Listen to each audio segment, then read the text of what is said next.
When I look back at times in my life when I felt the most connected to myself, the most serene, while simultaneously being like intellectually and emotionally stimulated, there is one common thread, and that is I'm engaging in a tactile experience.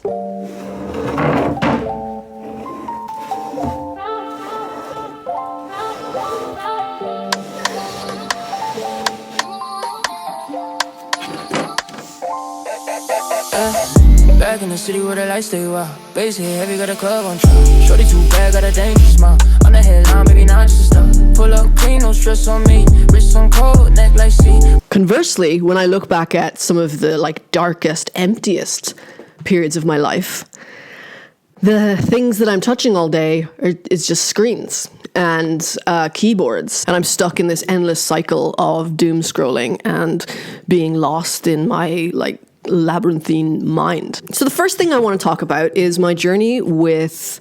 Why is everything a journey for me? Well, it just is. I can't change that. That's who I am, and that's how I see the world, and I don't think there's anything wrong with that, okay? My journey with furniture restoration. So I kind of stumbled upon it by accident. It's not something I sought out to do. I started volunteering at a bookshop. I talk about that a lot on this channel because so many beautiful, amazing opportunities and things and people came from that experience. And so the bookshop is part of this co-op, and next door to the bookshop is a retro furniture store. You know, days where there wasn't much for me to do in the bookshop, I would just go next door to my coworker, Fern, an amazing woman who owns Retro Fern. I think I'm doxing myself there. Whatever. Come and get me. And so one day, I guess maybe just to get me to do something, get me out of her way and to keep me busy, she gave me a jar of linseed oil and told me to rub it into this cabinet that she had been working on. And she said that what I was doing was nourishing the wood, that's what this process was for. And I just loved that. And it was this hot summer's day, and I'm out in this little alleyway and, going through a pretty hard time in my life, and I'm trying to make sense of a lot of things. And when you're going through a particularly hard time in your life, or at least it makes me pay attention to times whenever I feel good. And as soon as I started rubbing that linseed oil into the wood, nourishing the wood, I felt nourished. And then next she had me nourish this beautiful Edwardian chair. So yeah, that was sort of my gateway drug into furniture restoration. Then before I knew it, I went out, I bought an orbital sander.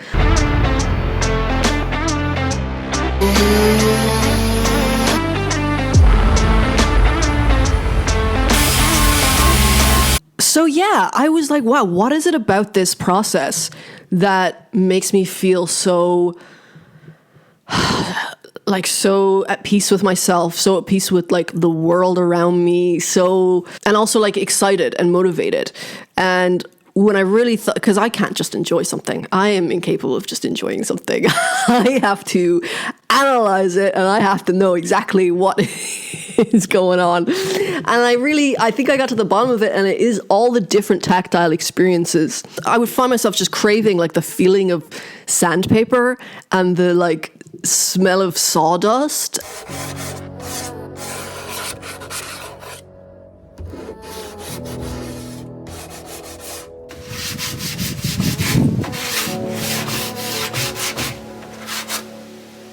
And I think as well, we have hands for a reason. Hands were never meant to just hover over glass. They evolved for doing, for shaping, building, carrying, creating. No wonder we feel disconnected. Our hands, cellularly, they know that they're meant for more than just interacting with pixels. They're wired for texture and resistance and friction, Yeah, I've realized that I'm really drawn to activities that I can process with my hands and my senses, but then after the fact, really extract meaning and metaphor, almost a mirroring of the internal work that I'm doing. With furniture restoration, you've got to really you gotta strip back the layers. Like that's the first thing you do. You strip everything back. And that's definitely what I had to do on my journey, was just like strip back all the layers that I thought were me. Values that I had picked up along the way that weren't mine, these like limiting beliefs and stuff that I had about myself. And then you can start to rebuild. You know, it was just like trusting the process. Like that is more than anything what I had to do this year, was just trust the process. This tiny, I wonder how long this is.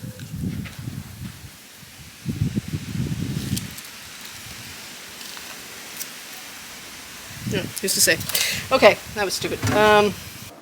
Yes! Nailed it!